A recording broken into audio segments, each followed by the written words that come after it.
Hello and welcome to our plenary session today. My name is Ariel Zitny, and I am the director of this 2021 Trans Jews Are Here convening. And today we have a panel on intersectionality with some of our workshop leaders from our trans track that we have learned from today. And we are so excited and grateful to be learning more from them now. And so I will invite our panelists to introduce themselves. Rabbah Rona, you are first on my screen.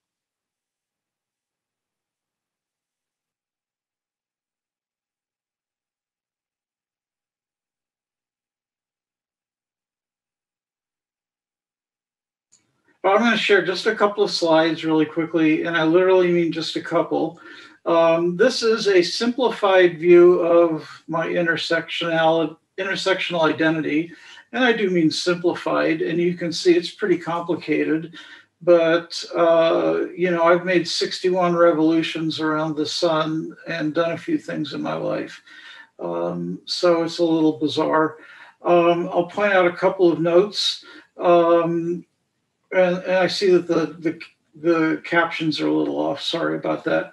But on the lower left here, les by pan pertains to the fact that when you're non-binary, the traditional language of sexuality doesn't work. And I actually have a research paper coming out later this summer that talks about reframing the language of sexuality, starting with the standpoint that we're all actually non-binary. And that article starts from Genesis chapter 1 and builds on Torah and then goes through nature and sociology and human biology and so forth to prove that we've always been non-binary, and then gets into the language of sexuality. Then we have over here gender punk. And that's kind of a new term and an old term. It appears in a different form in the New York Public Library's book, A Stonewall Reader. So this term's been around for about 60, 70 years now, but gender punk is about breaking the preconceived notions of gender boundaries. And so I identify as gender punk and use Z here pronouns to deliberately cause people to ask the question, what does that mean? And when they do that, I can engage with them and teach them a little Torah and a little bit of queer thought, and they learn something. So that's why I do that. Then the next slide, just a quick plug for my book. I'm biased, of course, but I wrote this book and it's a good book, and I encourage everybody to read it. It's part autobiography, part how-to manual for dealing with the oppression of orthodoxy from any religion when it comes to trans and queer identity. And it answers lots and lots of questions. On the website, you'll also see the call for submissions for our new anthology on non-binary identity. And if you identify as non-binary in any way, please consider taking a look at that and contributing to the work. Thank you.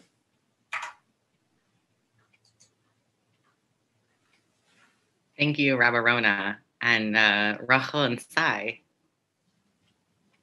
Should I go first? Hi, I'll go first. I'm Rakhel. I use they, them pronouns.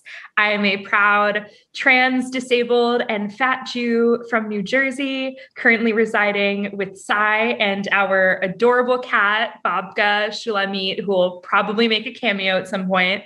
She was scratching the chair earlier. We're currently residing in Providence, Rhode Island on Narragansett land. I currently am the chapter engagement coordinator for the Western region inclusion at PFLAG National, the first and largest organization for queer people, their parents and families and allies.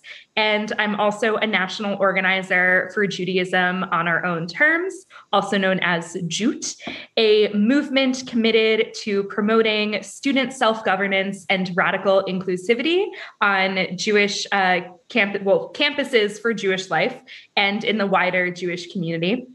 I've also organized with Jews United for Justice, Keshet, and If Not Now, and I write about my identities and social justice and Judaism for Hey Alma, Jewish Women's Archives, My Jewish Learning, and Medium. I'm really passionate about Jewish social justice, ritual innovation, and inclusion. And I graduated from Bryn Mawr College, where I double majored in sociology and religion. And I actually wrote my senior thesis about Congregation Beit Simchat Torah, the host of this convening. So really excited to be here. Sy, take it away. Hi, all. My name is Sy. I use my name as my pronouns. Again, we're living in Providence, which is on Narragansett land. And I'm a data analyst at Fenway Health, which is an organization that combines community health center with research institute with advocacy organization, all focused around LGBTQ health. I recently graduated from college where I majored in applied math and biology, and I wrote a thesis about eating disorders in the trans and non-binary community because we are disproportionately affected. I also organized with Never Again Action, Rhode Island, which is a Jewish immigration justice organization. And I grew up in California in the Reform community. My mom converted to Judaism when she married my dad, so I was raised by two Jewish parents, but my more extended family is interfaith. I'm also chronically ill and disabled, and I'm passionate about trans public health and disability justice. So I'm excited to talk with you all.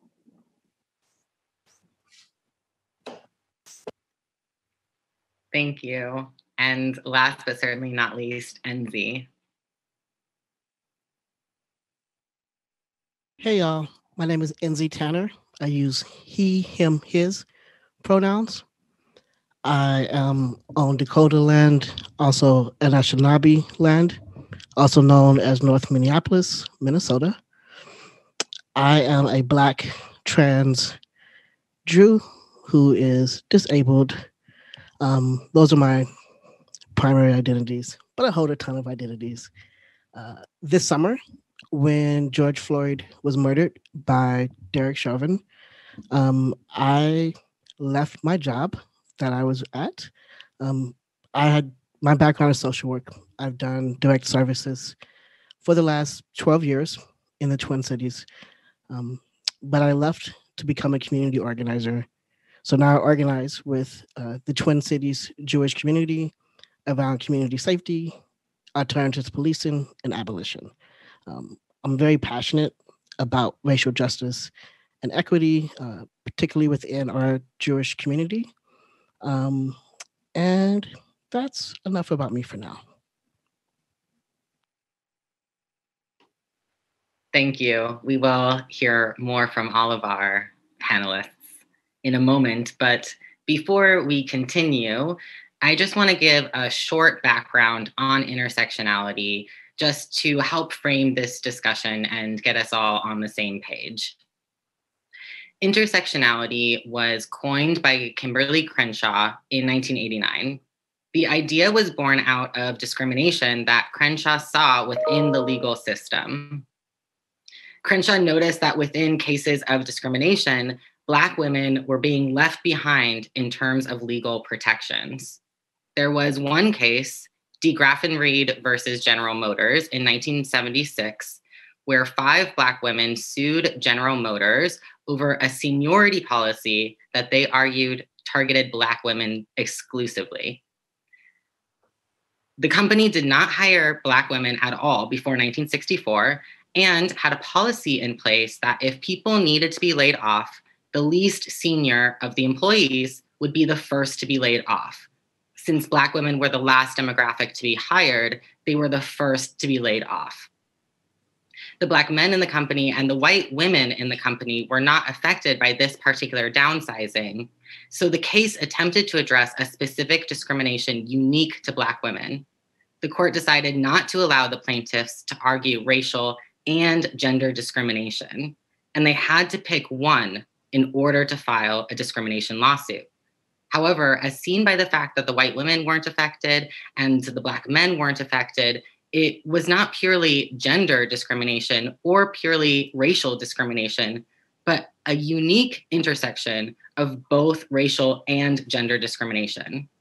This intersection of discrimination not only allows for more opportunities to experience discrimination, as it could come from many directions, it also makes it harder to label the discrimination since it becomes a compound discrimination.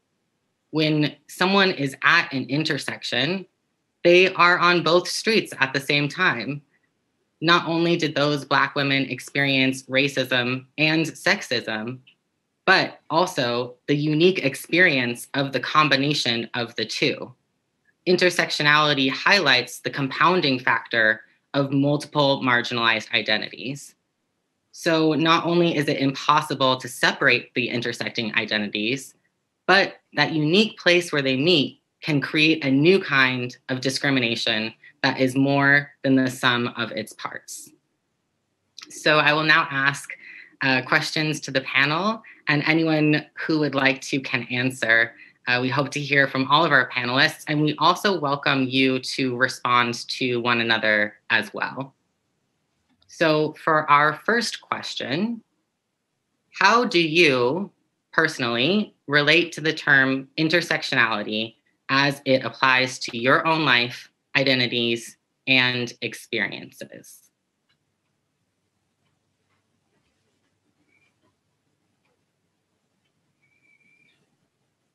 So I'll hop in here.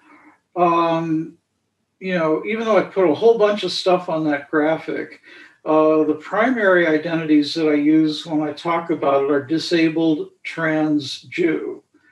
And I use those three because those were three of the four primary categories that Hitler targeted in the Shoah, the fourth being the Roma gypsies.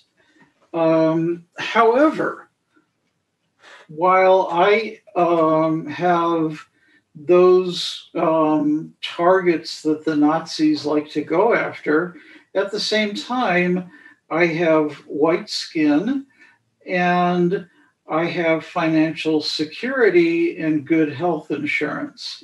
And so I have a tremendous amount of privilege in my life, despite having these social issues that I have to struggle with. And so I really don't face the same kind of hardships that so many in the community face.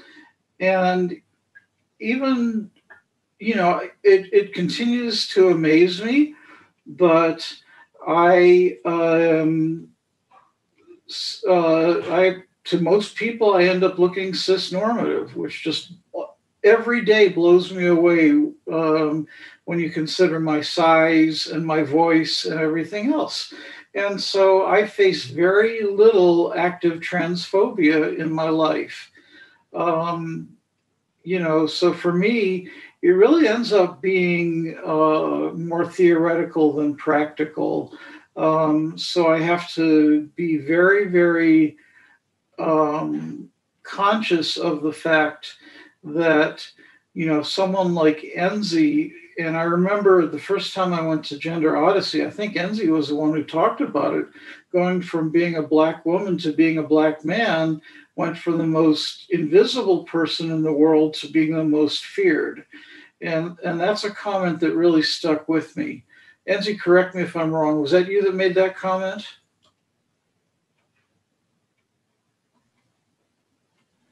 Yep. Yeah. So thank you. So I'm very conscious of intersectionality, but and even though I have a lot of things in my identity, I live a very normative life in reality.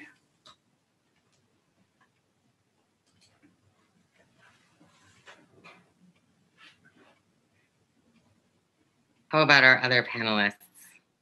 Would someone else like to answer that question? I don't mind taking a stab at that question. For me, I've always thought about this question of intersectionality. Being raised and socialized as a Black woman, I've always been aware of the unique experiences, etc. One of the biggest ways, though, for me that it shows up is I'm never really sure on why I'm being treated differently. It's always confusing for me. Is it because I'm disabled? Is it because I'm Black? Is it because I'm trans? What exactly is it? And I don't always know.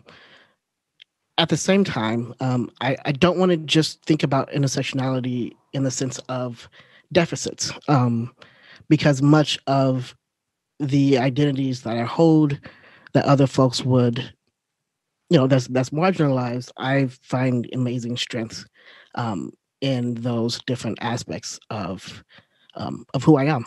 And because of my, I joke around about I keep coming out in many different ways. How many times can I come out?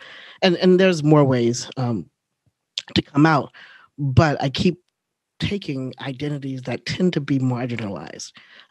I don't want to say taking, it's really me becoming myself and trying to figure out how to integrate all of who I am into one thing and one being, which is me.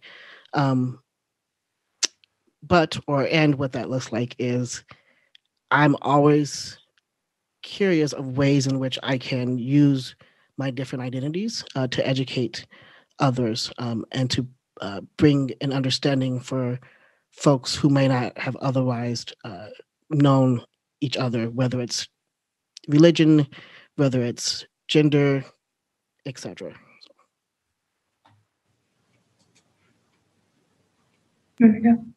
Sure. I think cliche that this may be in a trans space, I think one very concrete example of where intersectionality affects my experience is bathrooms.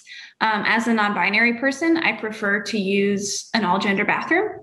As a disabled person who uses a wheelchair or a walker, I need an accessible bathroom. And I've often been in situations where there's either an all-gender bathroom that isn't accessible or an accessible bathroom that is not all-gender.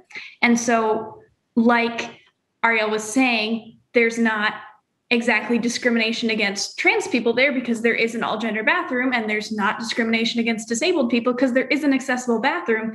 But as a disabled trans person, where do I go to the bathroom? And so that's, I think, just a very easy, concrete way to visualize how those two identities sort of intersect with each other.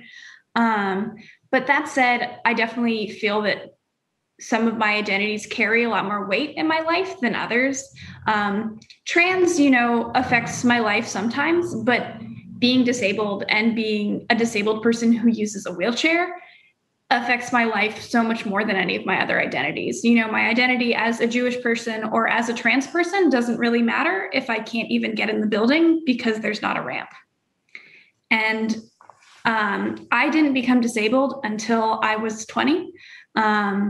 I have a genetic disorder that presented about halfway through college. And before that, trans was the identity that really affected my life the most.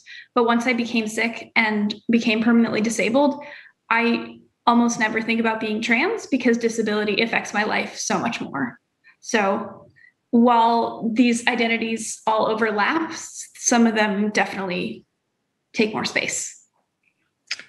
Because I'll go. So I people, so many different identities: trans, fat, disabled, white, middle class, Jewish. I am the product of all these identities and experiences, and I can't compartmentalize any of them and need to be able to show up as my full self and be my full self in the places that I'm in. So first, I think thinking about people's, it's maybe not necessarily me, but how identities, sorry, let me gather my thoughts. I did not think this one ahead, and now it's just popping in my head. How different marginalized groups may get affected at the expense of the other. I was thinking about this a lot after Enzi's workshop today about abolition and how anti-Semitism and Jewish intergenerational trauma plays into Jews wanting to have a sense of safety and white Jews primarily wanting to have police in our spaces, but then thinking, how is that harming Jews of color when you have police at your synagogues and your high holiday services? And then another example for me of like intersecting identities and then there being exclusion is class, which is something that is really hard to talk about, I think, for everybody, but especially for Jews because of anti-Semitic tropes about money that makes it even more taboo. So I come from a lower middle class background, and I really need to critically engage with both the privileges that brought me and the barriers that I faced because of that, such as I was able to go to Jewish summer camp because I had family members who paid for that. But my family also couldn't afford to belong at a synagogue or have high holiday services for most of my life. And we assume that people know Jewish terminology. We assume that they had all this education and different cultural experiences of having gone to youth groups and summer camps and Hebrew school and playing Jewish geography, but that's not actually the case for everybody. So I just want people to not ever assume in Jewish spaces that other people have those same experiences because others have been excluded and marginalized, not just for class, but because of being interfaith or Jews of color or Sephardi Mizrahi disabled, and just trying to be as inclusive and intersectional when thinking about those things. That is a great segue into our next question, which is about the Jewish community specifically. So when you think of intersectionality in the Jewish community, where do you see issues of intersectionality within the Jewish community, and also or within the trans community, as we're talking about being in community with other Jews and also being in community with other trans people? So an example that came up recently in my life, as I said earlier, I was raised by two Jewish parents, but my mom converted when she married my dad. So half of my family is not Jewish. And my mom's mother passed away in October. And before that, for about 2 months, she was very sick. And a lot of the Jewish people in my life asked, what's your grandmother's Hebrew name so I can say a prayer of healing for her? And while the intention there was lovely, it mostly just reminded me that everyone assumed that my entire family was Jewish, and a sort of underlying, we would care more about your family member if they were Jewish. And so I think including interfaith families is something that the Jewish community really needs to work on in all denominations. And another interesting example of issues of intersectionality is, like I said, I did research on eating disorders in the trans and non-binary community. And both the experience of having an eating disorder and the experience of being trans are things that so deeply involve your relationship with your body. And thus, having a trans identity can complicate an eating disorder, can complicate recovery. And when you add disability on top of that, which is another experience that's so intrinsically tied to feelings about your body, it can be really complicated. And Judaism comes into that too. I interviewed several people who were trans and Jewish and had an eating disorder and talked about how the experiences of keeping kosher while recovering from an eating disorder was a really interesting intersection, because often part of eating disorder recovery is this concept of food freedom. You can eat anything you want and that's okay. But then when you have this other identity of Jewish and actually keeping kosher is really important, it can be really difficult to bring those two together. So it's important in all of these areas to be thinking, the people here aren't holding just one identity. This was so hard to narrow down of certain intersections because exclusion and oppression exist everywhere. But I guess something I'll focus on specifically in the Jewish community is with disability. I am really excited that all 4 panelists for today identify as disabled. I think we don't talk about disability enough. It is left out of social justice spaces all the time, and Jewish communities are no exception. And what has been very frustrating with the pandemic specifically is that Jewish life has been more accessible than ever with things being virtual. But disabled folks have wanted this forever and was never possible. And all of a sudden, when able-bodied people needed things to be virtual, at the drop of a hat, people were able to be accommodated. Sy and I, between both of our disabilities, we actually have attended more Jewish programming in the last year due to COVID than we ever have before, because it was easier for Sy to not have to get out of bed if being chronically ill, or me not getting overstimulated, or there being captioning options now when people easier to understand and there hadn't been interpreters before and things like that. So getting back to normal as things start to go in person isn't okay. We now need to make spaces inclusive for us with keeping types of virtual programming, even if that goes to hybrid, making sure places are physically accessible, having interpreters, things like that. Then something I think specifically the trans community needs to do better with is diversifying our representation of what it means to be trans. There is such a specific look of, I'll specifically speak to being non-binary, that classic image of your mind of non-binary is someone who's thin, white, conventionally attractive, able-bodied, and androgynous person who's assigned female at birth. And we don't all look the same. I am assigned female at birth, but and in non-binary, I'm also disabled and I'm also fat. And I don't actually feel dysphoric about my large chest, and I don't plan on going on hormones. And I know I'm not the only one with Sy's great research that was on eating disorders in the trans community. There were so many stories of people like mine who felt really bad about themselves or wanted to conform to this ideal image of what being trans looks like. So I really appreciate that. The 2 things that I was thinking of, well, multiple things, but one of them that I realized, and a core part of my identity that I didn't mention, is I'm in a interfaith relationship. My husband is not Jewish, and been thinking a lot, especially as we in the Jewish community have this conversation that we always tend to have, but about particularly about interfaith families, sometimes it's very painful to realize that you are not, that you're not recognized, and that some folks see you as a threat to our community. So I think one way is we as a community really need to get better with interfaith and multi-faith households. Everyone else spoke about disability, so I won't go into a tangent about disability, but I will say that one of the things that I will highlight, because tomorrow is Autistic Acceptance Month, is that trans and gender non-binary folks are 3 to 6 times more likely to have an autistic diagnosis. And I say that because oftentimes I think trans folks live in a world of not feeling like we fit in. And there are also other diagnoses that oftentimes go unnoticed. And so for me, the reality as a person who struggles with learning disabilities, et cetera, I struggle in space, in our Jewish space, particularly around learning and Torah and Hebrew, et cetera, because my brain has not figured out what's needed to be able to show up in that way.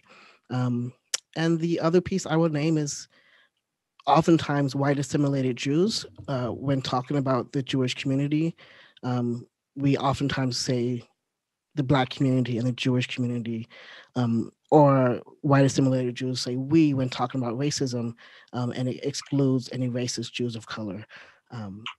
Finally, on a positive note, I'm a part of a Black trans Jewish Torah club that has been amazing, incredible, and life-changing. I'm also a part of I'm a part of a disability, I'm part of a Jewish disability fellowship, which has been amazing to be in community with other disabled Jews, including other disabled trans Jews of color.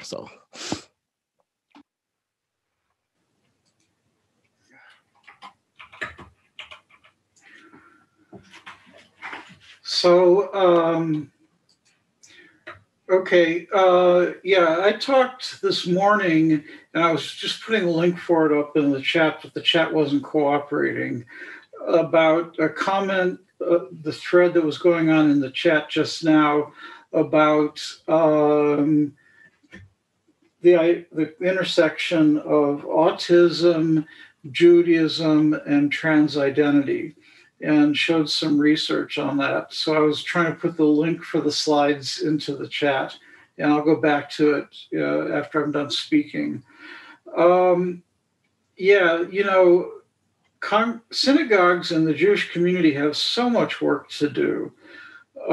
If a congregation puts a ramp to the Amud, they think that they've done everything in the world.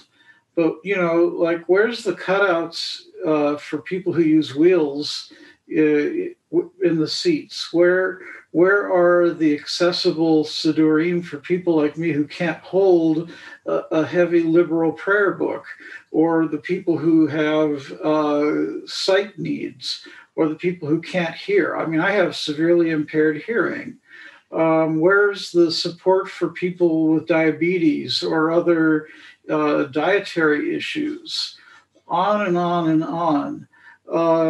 In so many shuls, if a person of color walks in, the first question the gabbai asks is, what's your yichus? When the first question they ask should be, Shabbat Shalom, would you like an aliyah? The only person maybe that should be challenged is a Jew for Jesus. But, and these are all the kinds of things that I challenge every shul that I talk to, and I get deer in the headlight looks. And here in Vegas, February was Disability Awareness Month, and the Jewish Federation did nothing. I talked to the Community Engagement Action Officer at Federation. He didn't even know that it was Disability Awareness Month. I asked him, what are you doing for disability awareness? What's that? The senior rabbi at the shul I go to, what are you doing for Disability Awareness Month? What's that? This March was Women's History Month. I asked, did you know this is Women's History Month? What's that? Why am I the one who has to teach all this stuff in this community? Well, because nobody else is, right? You don't have permission to desist from the work, as it teaches in Avot. But we shouldn't have to be the ones to take on all this work to teach. It should be pretty obvious that this kind of stuff. I shouldn't have to tell the editors of the Lev Shalem Siddur series, your books are not accessible. That should be obvious to them. I shouldn't have to tell the editors of Kol HaNeshama, your books are too damn heavy. Those books weigh a ton. David Teutsch, who is the head of the ethics committee for the Reconstructionist Rabbinical Assembly, responded to me, I don't care. That was his response. The liberal movements don't care that their Sidurim are not accessible to disabled people. They flat out don't care because it costs too much money. Well, we're in the Zoom age now. They have virtual Sidurim, which they thought they were only going to need for a couple of months. But now, here we are a year plus later.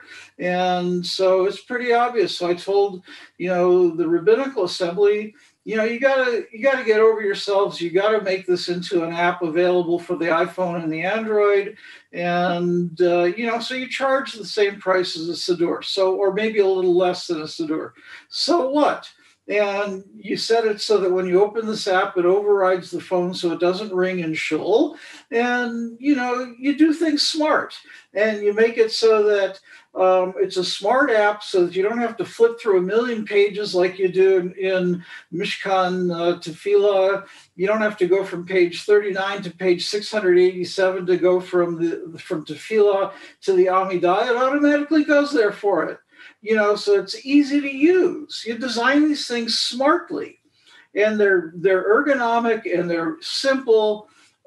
If you have somebody who writes the specs properly, the geeks who write the code will develop what you want, and you'll have a usable product. These are the kinds of things that smart community activists will do. And I see people talking about stuff like that in the chat. I'll shut up now.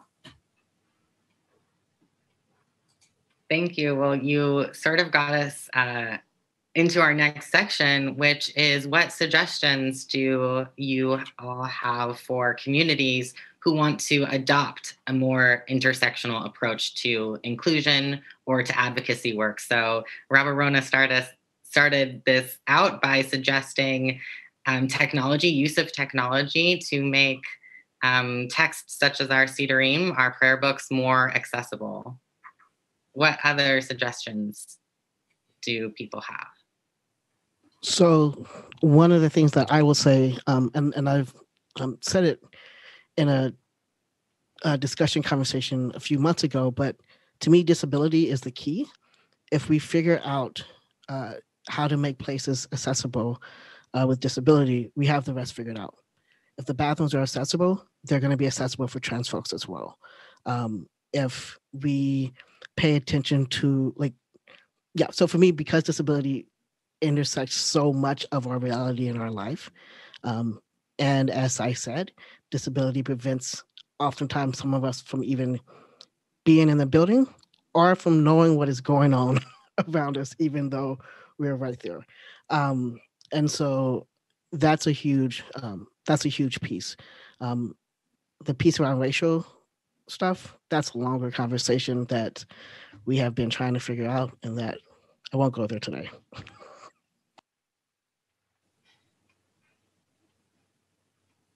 Yeah, I think just something to add on to the access conversation is that when we make spaces accessible, it helps everyone. If you have a ramp into the shul, yes, obviously that will help me as a wheelchair user, but it will also help someone who's delivering dinner for Shabbat. It will help the parents who just had a baby and are pushing a stroller.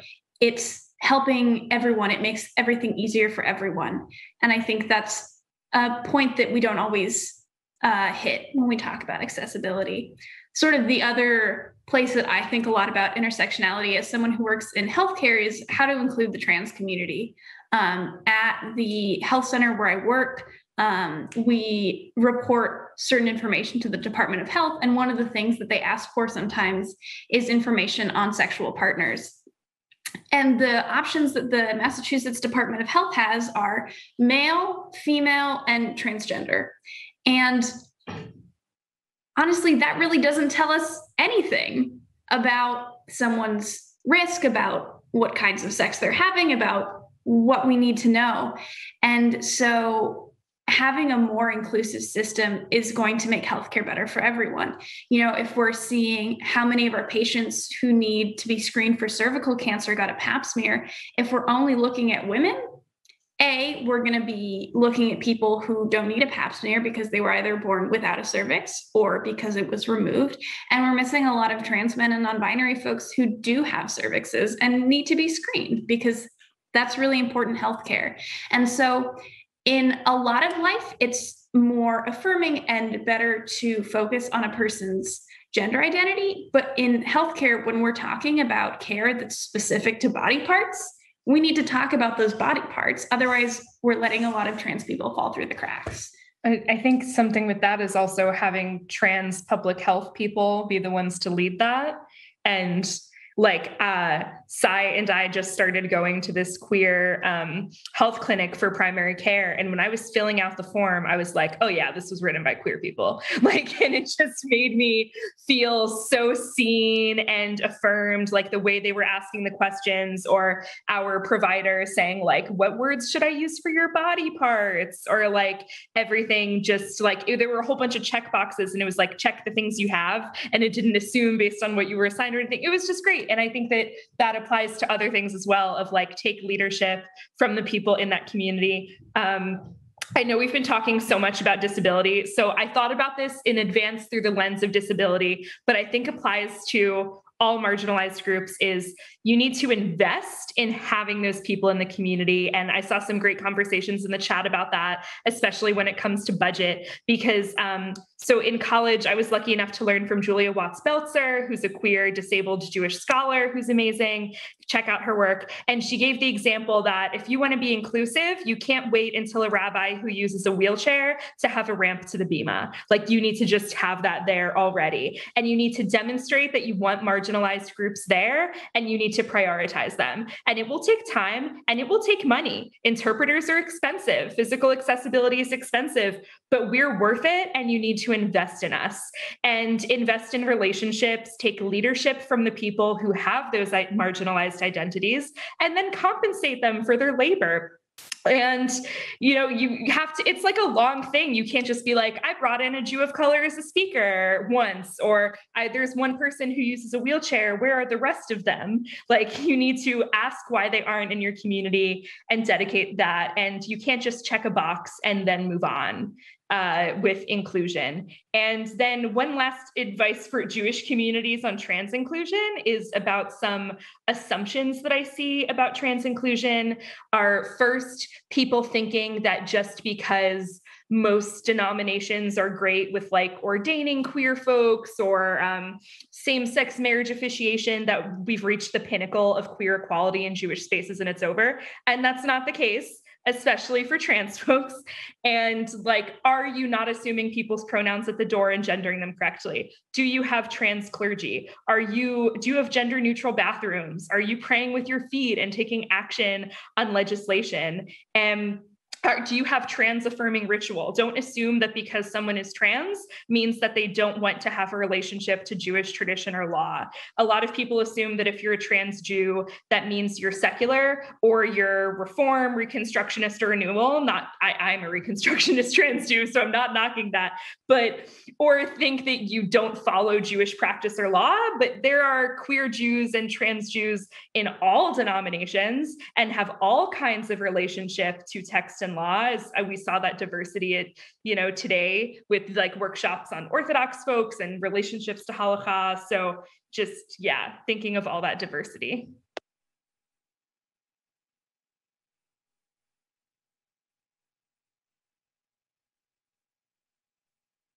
Thank you so much for that. I just want to give space if there's anything that you didn't get a chance to say that you wanted to say before we end, or a response that you wanted to give to something that someone else had said. And we have a couple of minutes too, so I want to open up for those who are with us. If you have a question to put in the chat, you are welcome to do that now. But if anyone had any responses to anyone or something that they wanted to say.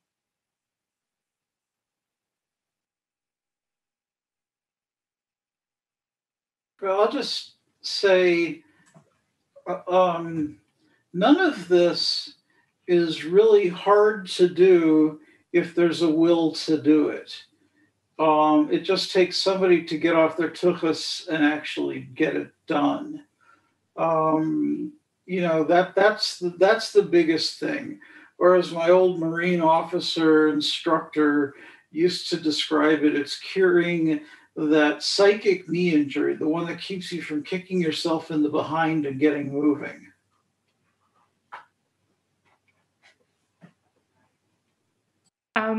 We don't necessarily have the ideal answer to this, but a dynamic we wanted to name that I get asked about a lot is when people have conflicting needs.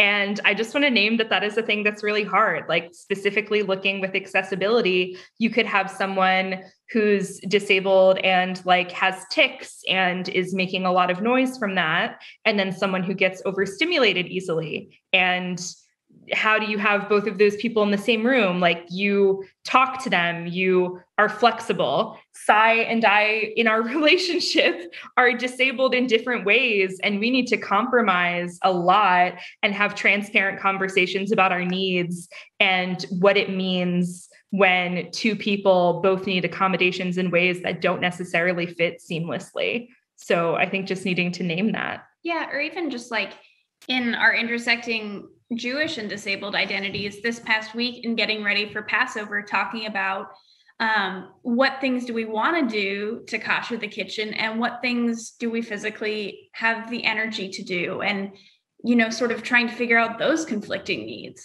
So it's hard. Sorry, we don't have a positive answer. Yeah, we don't have an answer. It's hard, and talk about it. So I so totally second that. We made so many compromises in terms of koshering the house the last few years, and we've gone to having people come in and clean the stove and the fridge for us because we just can't do it anymore. I mean, we both are old, we both have spinal issues. We can't get down and scrub those things anymore. And so, you know, are they clean to the level that I would have done it a few years ago before I became too disabled to do it? Of course not. But, you know, at a certain point, you have to say good enough is good enough, because you can't do it to your own standard anymore. You know, what are you going to do? So one of the things I want to name is that when thinking about intersectionality, we need to be able to address trauma in our communities, because that's going to be a huge piece. And in fact, it's a huge reason why it's hard to see, I think, intersectionalities and to see nuances because of trauma. And I just want to also add or encourage folks, if you, for example, one of the things that I do, I have a hard time with visual memory. And so I almost cannot do a visual description on images because I just can't remember what I'm looking at. But I oftentimes, when I post on Facebook, I will ask a friend to put a visual description in my image in the comment section.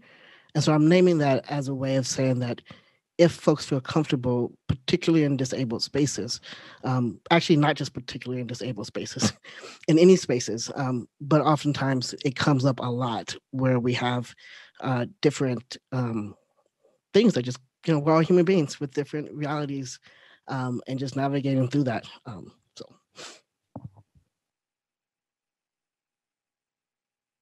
I also just want to go back and sort of second what Enzi was saying about having spaces where you have all of your different identities recognized and you're in community with people who hold those same identities. And that can be a really positive and really valuable experience to be in those spaces where, for example, after this, we have our affinity space for trans, Jewish, and disabled folks. So it can be really lovely to be in community with people who understand those intersections that you're living with. And there are people who fulfill that. Like, we started a Facebook group for queer disabled Jews, and people said to me, that is too specific. Are there enough people that fill that? And we have over 300 people in it now.